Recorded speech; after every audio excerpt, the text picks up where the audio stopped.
राम राम। आप देख रहे हैं प्रदेश का नंबर 1 और सबसे भरोसेमंद news channel India news Haryana और मैं हूं आपके साथ आयुष।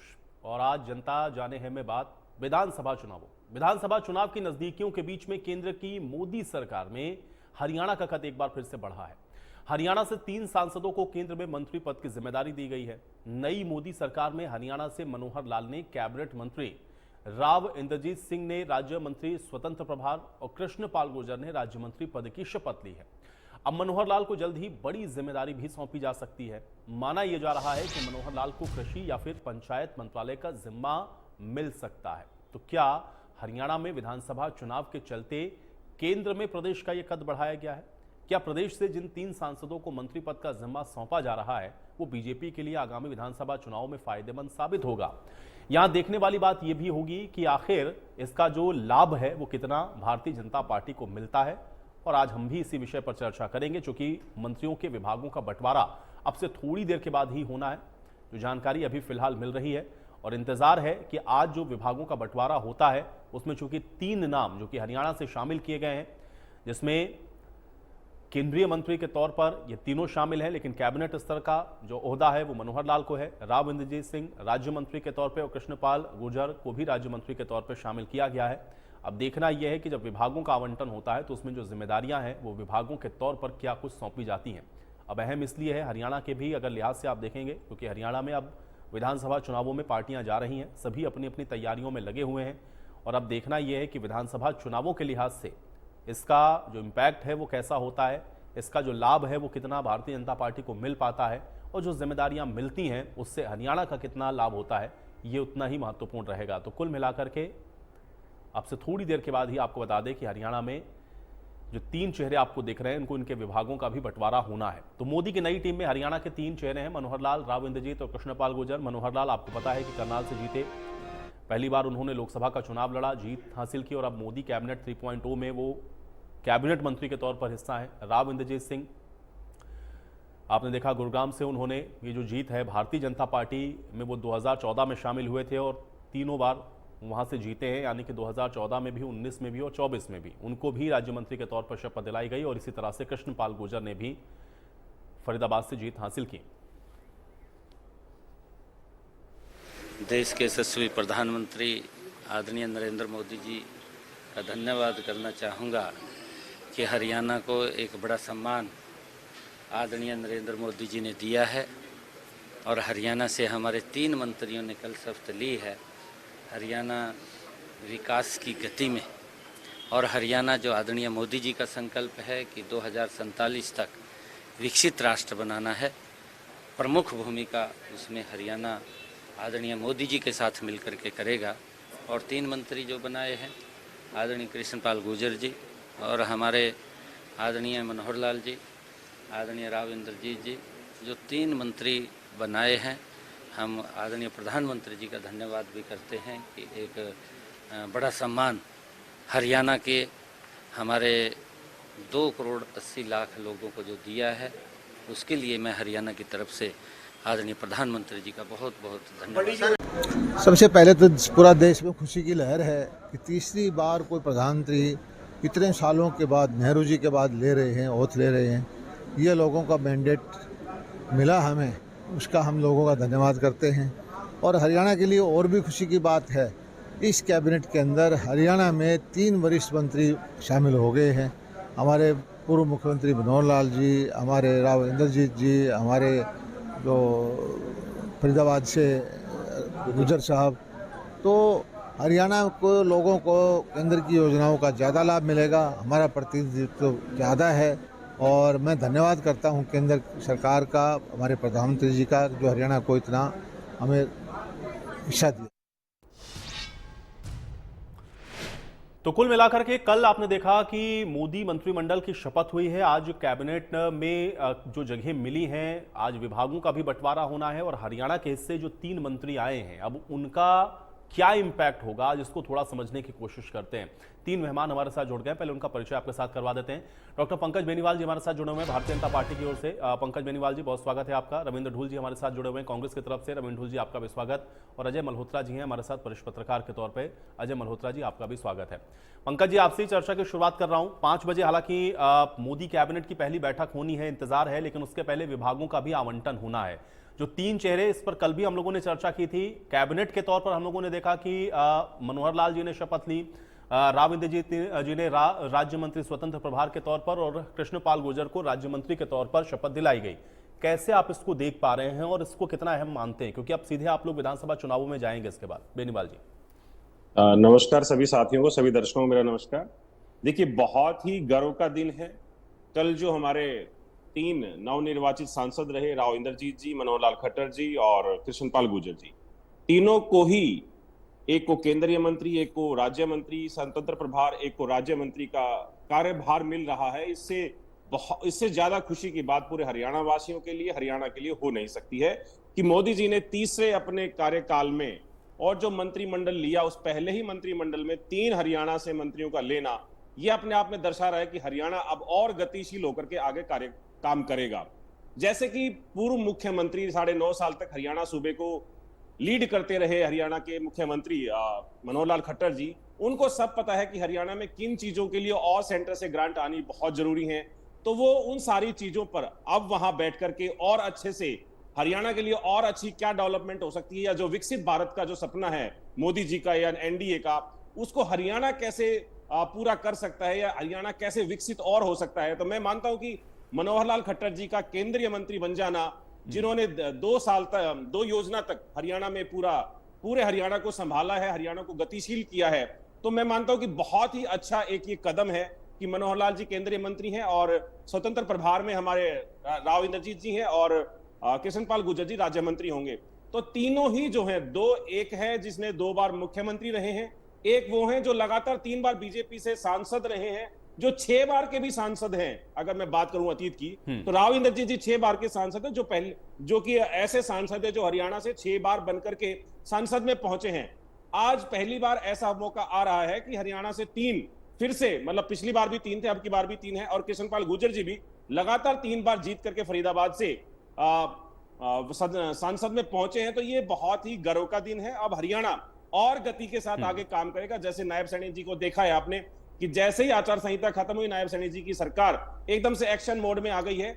और प्रधानमंत्री नरेंद्र मोदी जी ने भी ये कहा अपने जब चुनाव चल रहे थे कि मैं 100 दिन का कार्यक्रम पहले ही बना चुका हूं कि किस तरीके से मैं आगे निकलूंगा।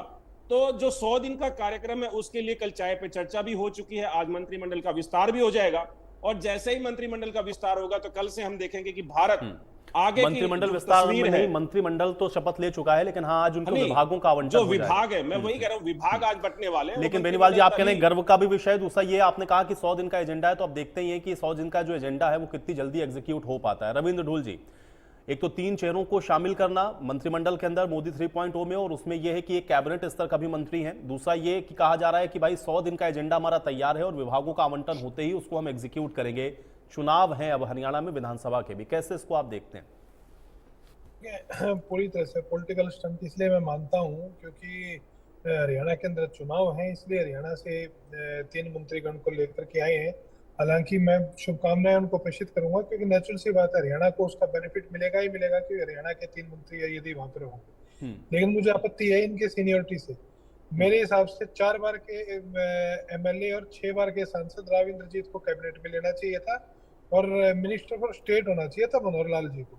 लेकिन हर बार की तरह इन्होंने दक्षिण हरियाणा के साथ में जिस प्रकार का भेदभाव किया है, इससे पहले भी किया था, हर बार की तरह इन्होंने ये काम करने का काम किया। ये टीस राविंद्र जी साहब ने कल परसों उनकी निकली भी थी, और मेरे हिसाब से यदि मीडिया उनसे पूछेगा तो अपने बात को स्पष्ट करेंगे। मनोहर जी का जो एक्सपीरियंस है कैबिनेट मिनिस्टर के लिए बिल्कुल भी नहीं था। कैबिनेट मिनिस्टर बनाना चाहिए था राव साहब को कैबिनेट ना बना करके, या फिर इन दोनों को कैबिनेट में ले लेते। मैं कहता हूं कि वो भी मुख्यमंत्री रहे हैं 10 साल तक, दोनों को कैबिनेट में ले लेते। लेकिन राज्य मंत्री स्वतंत्र प्रभार बना करके जो ये मेरे हिसाब से इन्होंने जो है गड़बड़ की है, इस चीज का मुझे ज्यादा दुख है। बाकी इनको पॉलिटिकल बेनिफिट कोई मिलेगा इस बात की संभावना बिल्कुल शून्य मान करके चलिए। नहीं, लेकिन ढुल साहब भाई, विभाग चाहे राव इंद्रजीत को मिले या मनोहर लाल को मिले, अगर हरियाणा के लिए वो बेहतर हो सकता है तो दोनों लोग वही काम करेंगे, हाँ, क्योंकि वो तो हरियाणा केंद्र को के स्तर benefit पर मिलेगा मंत्री है ना। भाजपा को। उनको तो मैं ये कह दक्षिण रहा हूँ, हरियाणा हरियाणा और को उत्तर benefit हरियाणा मिलेगा और भाजपा इससे तो कोई उनको वो नहीं है, वो तो पूरे हरियाणा के बारे में, नहीं, क्योंकि वो केंद्र के नहीं मंत्री नहीं, हैं। फर्क है। राव इंद्रजीत साहब को आप मनोहर लाल खट्टर से जूनियर नहीं रख सकते। फर्क है। 4 बार के एमएलए और 6 बार के सांसद और 3 बार के मंत्री को आप जो है पहली बार के सांसद और 2 बार के एमएलए के साथ में जो है कंपेयर नहीं कर सकते। बिल्कुल भी नहीं कर सकते हैं।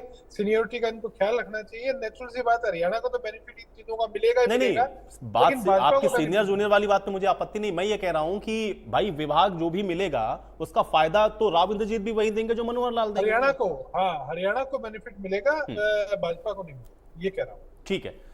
अजय मल्होत्रा जी, देखिए अभी ये क्योंकि सीधे तौर पर दिख रहा है चुनाव है क्योंकि हरियाणा में, और अब बहुत ज्यादा समय नहीं है ना तो राज्य सरकार के पास में, और अब केंद्र में तो खैर नई सरकार बनी चुकी है, इसलिए ये जो 3 चेहरे हमको दिख रहे हैं और इनके विभाग आप कितना महत्वपूर्ण मानते हैं, और क्या लगता है कि ये विधानसभा चुनावों में किसी तरह का कोई इंपैक्ट इसका होगा?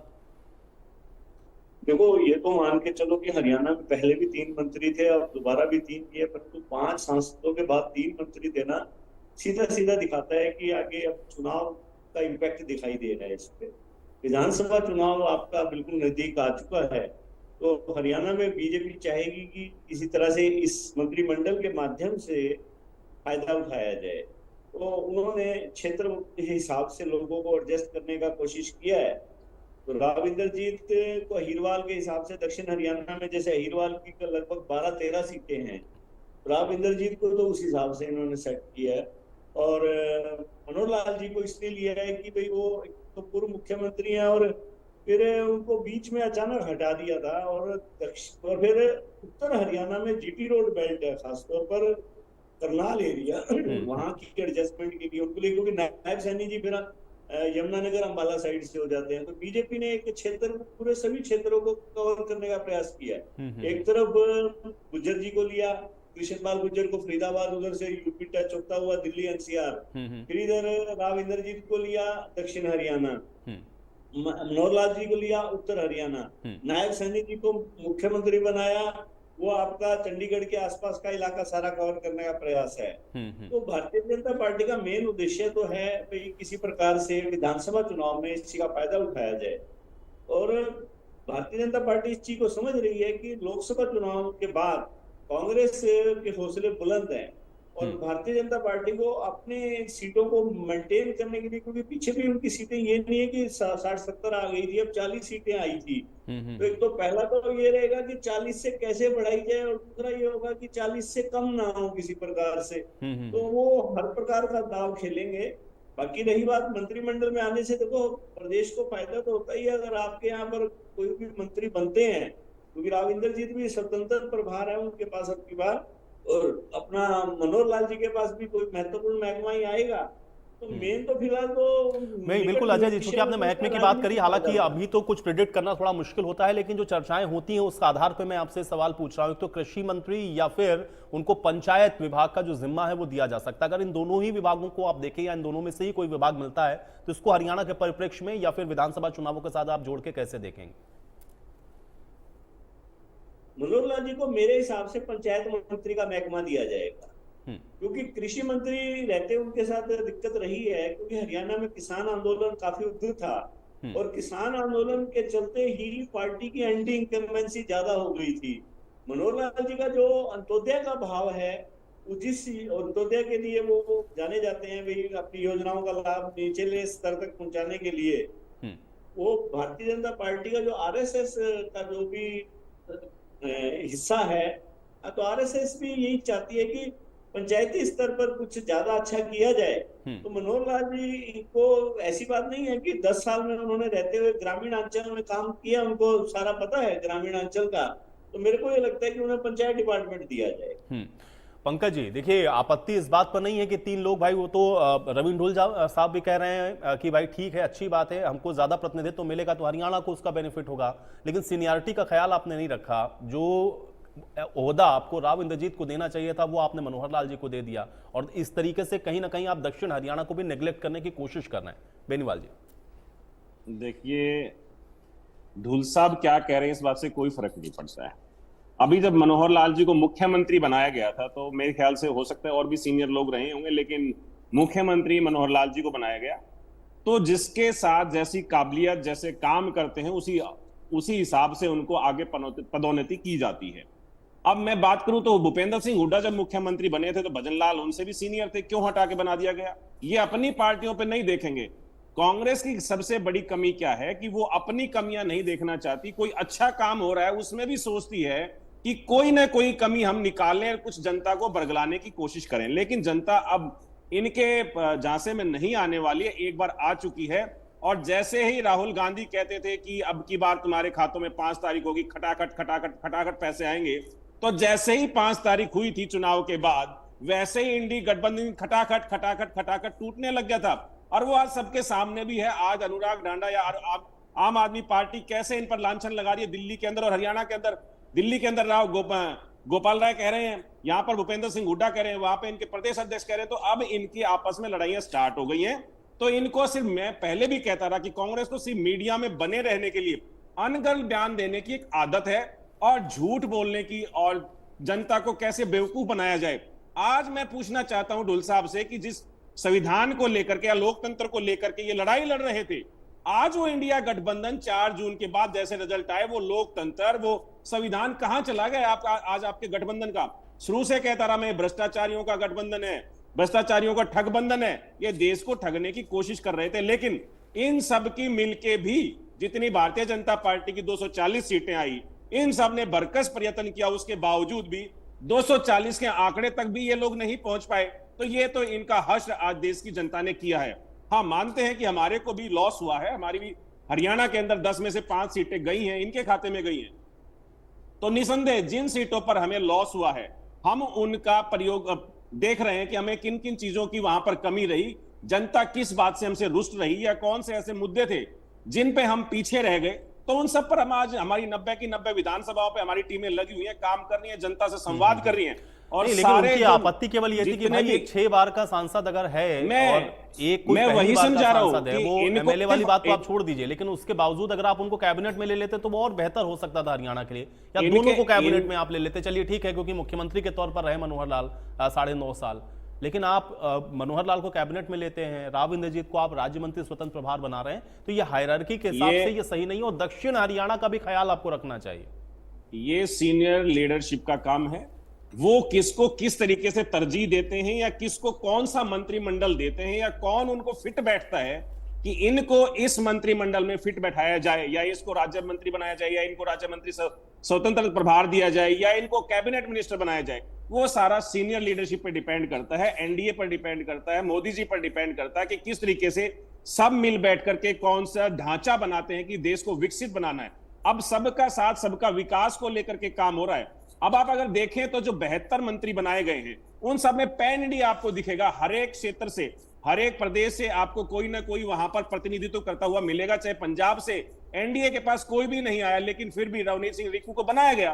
तो मैं ये कह रहा हूं कि भाजपा में या एनडीए में ऐसा नहीं है कि किसी को पीछे रखा जाए, किसी को आगे रखा जाए। यहां पर सबको साथ लेकर के, ठीक है, आप करें सबको साथ लेकर के करने का काम करें। ठीक है, मैं रविंद्र ढुल जी, ठीक है रविंद्र जी। देखिए, भ्रष्टाचार की बात कर रहे हैं वो लोग जो अजीत पटेल के साथ में गठबंधन करके बैठे हैं, 10,000 करोड़ का जिनके ऊपर आरोप, उनके नीचे जो नेता हैं जिनको इन्होंने मंत्री नहीं बनाया, जो मंत्री कैबिनेट मिनिस्टर ना बनने के कारण जो है, जिन्होंने कैबिनेट जो है मंत्री पद लेने से मना कर दिया, फूट यहाँ पे दिखती है। उनके ऊपर 500 करोड़ का आरोप, भ्रष्टाचार का आरोप ये किसके ऊपर लगा रहे हैं? जो खुद भ्रष्टाचारी है। 30 लाख करोड़ तो इन्होंने शेयर मार्केट के डुबोने का काम किया है। ये वो लोग हैं जो खुद भ्रष्टाचारी हैं, सारे देश में लग गए कांग्रेस वाले झूठ बोल रहे फिर से भाई। नहीं, इंटरप्ट नहीं कर रहा मैं। Please don't interrupt. मेरी ढूल सब आदत ही नहीं है। ठीक है बेनीवाल जी, अभी सुनिए। हाँ सर, देखिए ये इंटरप्शन बिल्कुल खराब है। इनको पता है कि मैं बोलूंगा, ये नहीं बोलने देना चाहते। अब समझिए इस बात को।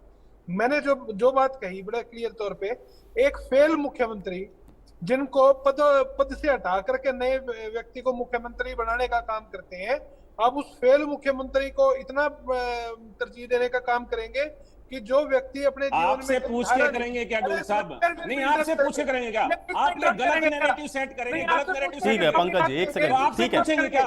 अरे कांग्रेस से पूछेगी क्या? एनडीए? नहीं नहीं, ये उनका पक्ष है ना, ठीक है, आपने पूछा नहीं और आपको पूछने की जरूरत भी नहीं है। अब ये उनका पक्ष है, ये उनका असेसमेंट है। बेनीवाल जी, ठीक है, अभी सुनिए। मैं देखो, झूठ अगर बोलेंगे, गलत अगर ठीक है, प्रचार पंकज करेंगे, बेनीवाल तो जी। गलत प्रचार को रोके। बेनीवाल जी अभी सुनिए पहले। मैंने एक भी बात गलत नहीं बोली, तथ्यों पर बोली।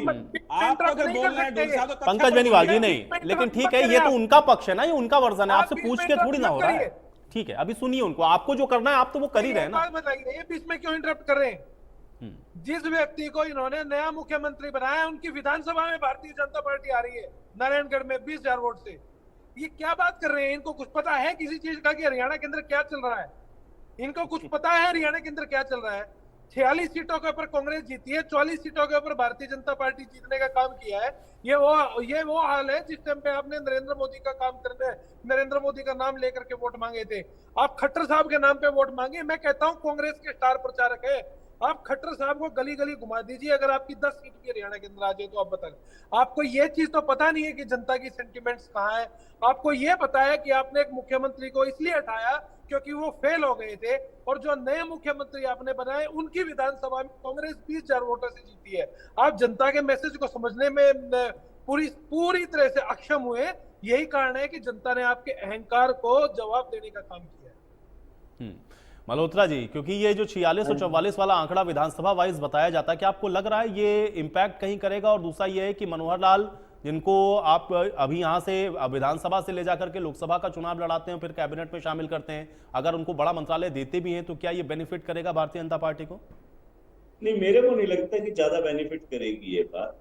क्योंकि देखो, मनोहर लाल जी को हटाया था इस बात पे था कि एंटी इनकम्बेंसी पार्टी की ज्यादा हो रही थी। मेरे को ऐसे लगता है कि हाईकमान ने कुछ सोच के ही हटाया होगा, क्योंकि मोदी जी एक दिन पहले तो यही कह रहे हैं कि मनोहर लाल जी मेरे बहुत अच्छे मित्र हैं, तो ये तो तय हो गया कि मित्र तो हैं ही मनोहर लाल जी। और फिर अचानक उन्हें हटा देना, पार्टी ने कुछ ना कुछ सोचा होगा कि कहीं वोटों में फर्क पड़ने वाला है। और देखो, लोकसभा चुनाव में ये चीज दिखाई भी दी है। हरियाणा के अंदर जहां भारतीय जनता पार्टी 10 सीटें जीती थी, आज वो 5 सीटों पर रह गई है। तो कहीं ना कहीं कोई कारण तो है कि जो 5 सीटों पर रही है। ये तो है नहीं कि या तो मोदी जी की एंटी इनकम्बेंसी थी या हरियाणा सरकार की एंटी इनकम्बेंसी थी, तो एक की तो है। तो ज्यादा चांसेस ये माने जाते हैं हरियाणा में जिस प्रकार से उग्र हुआ किसान आंदोलन ने पीक पकड़ा, तो उससे ये ज्यादा लगता है कि मनोहर लाल जी की हैंडलिंग कहीं ज्यादा अच्छी नहीं थी। एमएलए भी कोई बहुत ज्यादा उनसे संतुष्ट नहीं दिखाई देते, तो उनको लेने से ये तो नहीं है कि भाई बहुत ज्यादा फायदा होगा। परंतु हाँ, एक बात जरूर है कि अगर उनको नहीं लेते तो थोड़ा और नुकसान हो सकता था। वो नुकसान ये हो सकता था कि जो पंजाबी वोट बैंक है, खासतौर पे आपका जो जीटी रोड का पंजाबी वोट बैंक है, या हरियाणा में और जगहों पर भी पंजाबी हैं जो माइग्रेट करके आए हैं खासतौर पर, तो उनमें एक गलत मैसेज तो जा रहा था कि उनको पहली बार एक पंजाबी मुख्यमंत्री मिला था बहुत लंबे समय के बाद, और उसको अचानक भाजपा अगर हटा देती है तो उसका नुकसान हो सकता था। तो उस डैमेज को रोकने के लिए मेरे को लगता है कि उनको तो रखा गया है।